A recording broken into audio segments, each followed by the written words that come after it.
Second biggest Polish agglomeration is Krakow, our previous capital, 1.9 millions.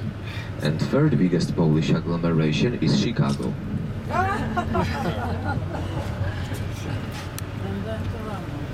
1.2 millions of Polish inhabitants in Chicago make it third biggest Polish agglomeration, so that all in all there are 40 million Polish people living in Poland and 12 millions living abroad. And there we are driving our royal route. Buildings to our right and left hand side are original. They weren't destroyed during World War II, even though 90% of Warsaw was. So how is it possible? Because this is where Nazi leadership was placed. That was German district during World War II, so that roofs were marked with swastikas and bombers avoided this area.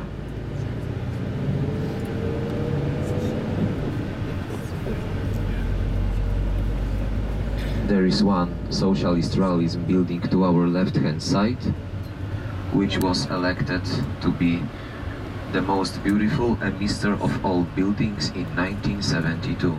And also to our left-hand side there is a sculpture of US President Ronald Reagan. Ronald Reagan to our left-hand side, that sculpture is about his speech in Berlin 1987. What did he say over then in Berlin?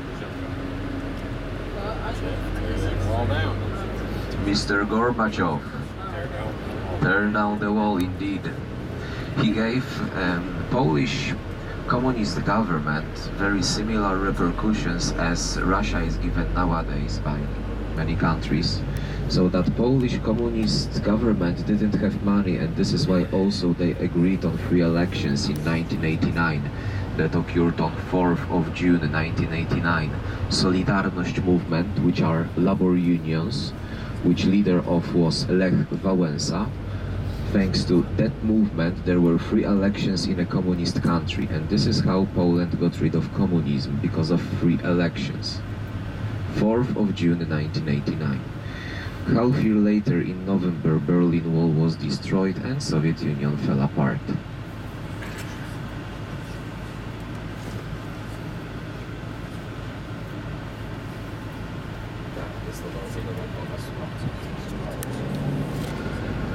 So when this country was created,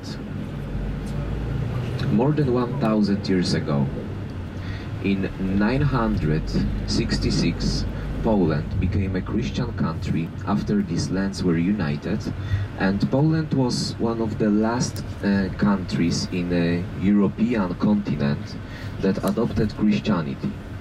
Why Poland adopted Christianity? Because there was a threat from the Holy Roman Empire that they would send a crusade in here to kill people and rob these lands in the name of God, which was very popular in these days. So to avoid such situation, our prince, Mieszko I, adopted Christianity, and this is how Poland was created as a country and a Christian country as well. Nowadays, 97% of society are Christian Catholics, half of them attend the church every Sunday.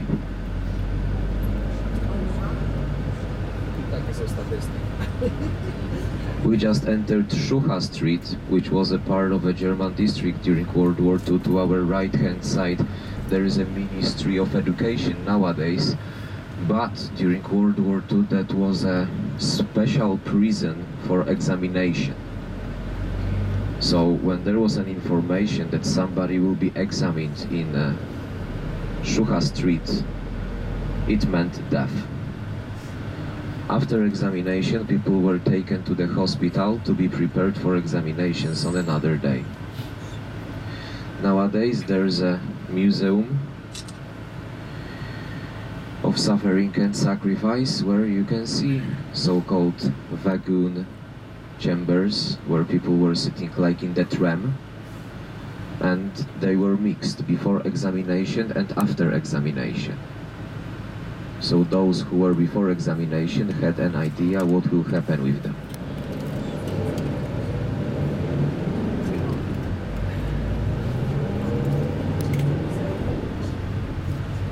The museum is right where the entrance is to the Ministry of Education. Just few seconds ago, to our right-hand side, there was written Ministerstwo Edukacji Narodowej, Ministry of Education, where the museum is. And you can buy one ticket to visit this particular museum and Pawiak. Pawiak was another prison where people were having arrest after examination in this one. Pawiak was also a place where people were imprisoned who were suspected that they cooperate with Polish underground army. And Polish underground army during World War II was a very important unit. Warsaw's underground army has never surrendered. And every single day during World War II there were executions according to Warsaw's underground court on the nastiest German soldiers or generals. According to such sentence, there were 2,000 people involved in such executions, and every single time there was a revenge. So, for a regular soldier that was killed in here during World War II, regular German soldier, 10 prisoners from Pawiak were taken away and killed in the middle of the street.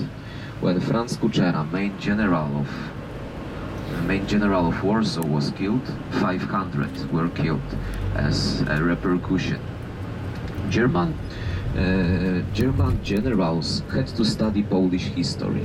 Every German general had a history book of Poland on his desk during all 5 years of World War II.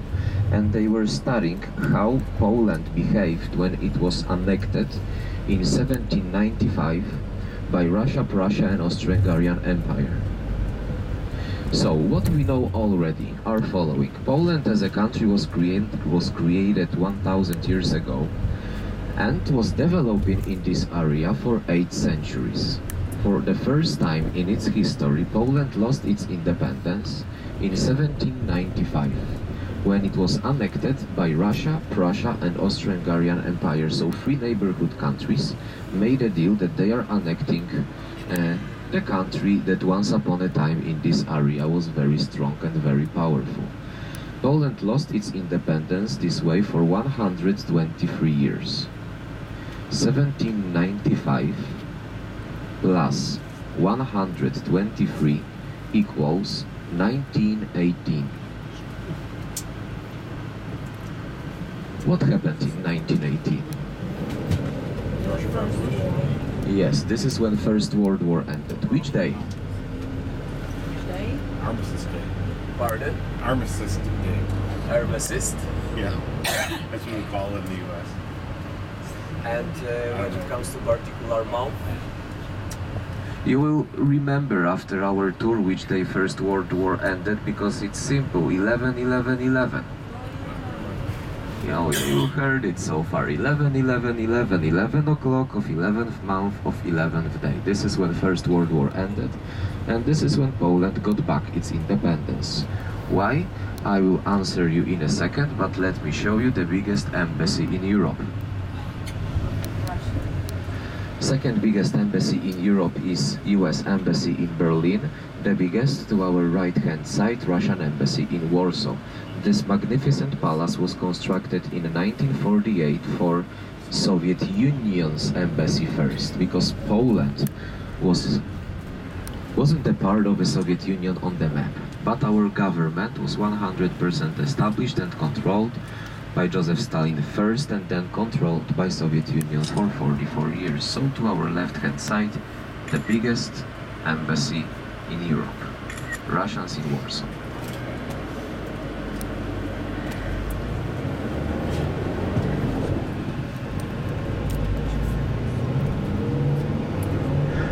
What you will see as well to our left-hand side, up on the hill, next to Russian's embassy, there is Polish Ministry of Defense. There you go, to our left-hand side, Polish Ministry of Defense next to Russian Embassy. How about that? It was actually Soviet Union's idea to establish Polish Ministry of Defense next to their embassy, and our first defense minister was General Rokossowski. After World War II, to our right-hand side, there is Belvedere Palace, where our previous president used to sleep. Why I say previous? Because yesterday they changed. According to elections 1.5 months ago, new conservative president was elected, Andrzej Duda, who sleep in presidential palace. And to our right-hand side, Marshal Józef Piłsudski. So I owe you explanation why Poland got back its independence in 1918, 11th of November, when World War I ended.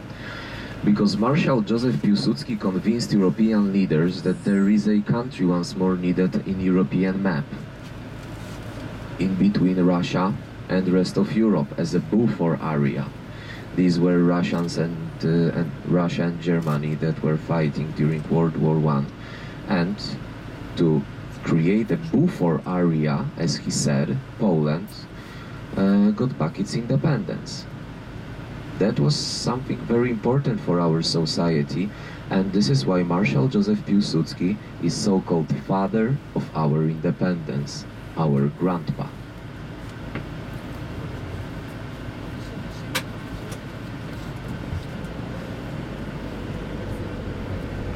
To our right-hand side there is one of entrances to the Royal Łazienki Museum, which is 78 hectares park. Summer residence of our King Poniatowski. We will drive the park from the other side to show you the summer residence, the building itself, but we will see something to our right-hand side in a second, which is a sculpture of another our national hero. Frederic Chopin started to take piano lessons when he was 4. When he was 6, he wrote his first piece of art. When he was 8, he performed for the first time in the biggest palace in Poland, and he was born in 1810. 15 years after Poland lost its independence. And he was changing, even though he was changing Polish countryside folk music into compositions. And that was Polish history that he was describing in his masterpieces.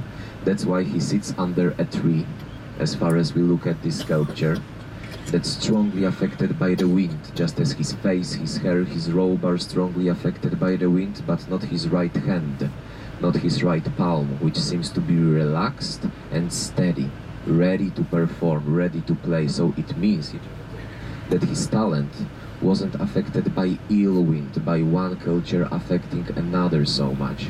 His music was reminding Polish society during all decades, dozens of years of dependence, about our roots, about Polish culture. And Polish culture is represented by the tree above him, which is a weeping willow. Weeping willow is typical Polish countryside tree that's strongly affected by the wind. Every Sunday, 12 o'clock and 4 p.m. there are 2 concerts. There are 2 stages next to Frederic Chopin's sculpture, to the left and to the right. On the stage to our right-hand side, every Sunday, there is a piano, white tent above, and worldwide best pianists are invited in here to be honored to perform free Frederic Chopin concerts for locals and guests as well. There are many benches, you can also sit on the grass, and every Sunday, 12 o'clock and 4 p.m. since half of May till the end of September, such concerts are performed. To our left-hand side, you can see where our Prime Minister works, in original palace. Her name is Ewa Kopacz. She's been our Prime Minister for a year now. She changed Mr. Donald Tusk, who was our Prime Minister for seven years, and he was elected to be a Prime Minister of European Parliament to change our Belgian friend Mr. Herman Van Rompuy. In Poland, all power is in Prime Minister's hands. Presidents have only representative function, they are ceremonial, and they are elected every 5 years. The political group that's in charge at the moment, these are not liberals, not conservatives, but central-oriented political option, which is Platforma Obywatelska, Citizens Platform. They've been winning every single elections for last 8 years, until during last presidential elections, a conservative was elected, Andrzej Duda. Yesterday our old town was pretty crowded because of swearing in of our new president. And today we will be driving next to Presidential Palace, so I am counting on some